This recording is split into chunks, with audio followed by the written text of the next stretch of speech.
श्री स्वामी समर्थ.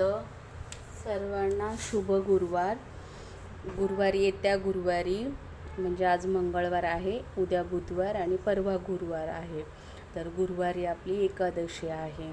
तर ते एकादशीचं खूप महत्त्व असतं.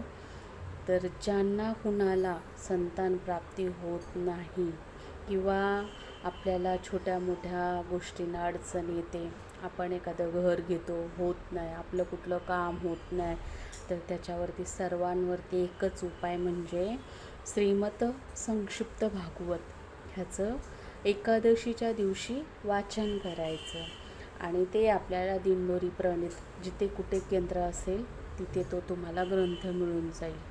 नाही मिळाला ऑनलाईन आपलं दिंडोरी प्रणीत किंवा श्री गुरुपीठ असे 2 यूट्यूब चॅनल आहेत.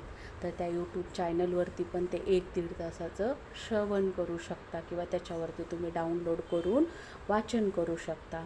तर हा जो ग्रंथ आहे, तर आपले पितृदोष म्हणजे पितरांचा दोष आपल्याकडनं कळत न कळत पितरांची सेवा होत नाही, राहून जाते.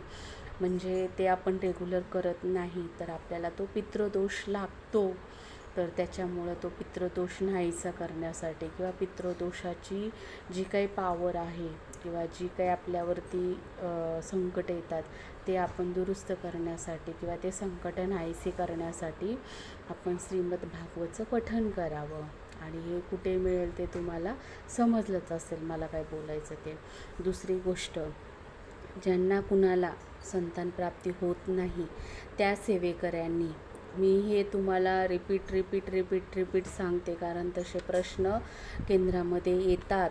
म्हणजे केंद्रात प्रश्न उत्तराला जेव्हा असतो तेव्हा हे प्रश्न येतात संतान प्राप्तीसाठी. म्हणजे मुलगी मुलगा काही होऊन द्या, पण आम्हाला होऊ द्या. 20 वर्ष झालं, 16 वर्ष झालं, 8 वर्ष झालं, मुलं होत नाही आहेत. तर तुम्ही संतान प्राप्तीसाठी श्रीकृष्णांच्या मूर्तीवरती फक्त एकादशीच्या दिवशी 108 वेळेस गोपाळ संतान हा मंत्र आपल्या नित्यसेवेच्या पुस्तकामध्ये आहे. आणि ती सेवा तुम्ही 41 दिवस लगातार केली तरीही ती सेवा म्हणजे त्याचे रिझल्ट खूप चांगल्या प्रकारे आहेत. हे आम्हाला म्हणजे जेव्हा केंद्रात प्रश्न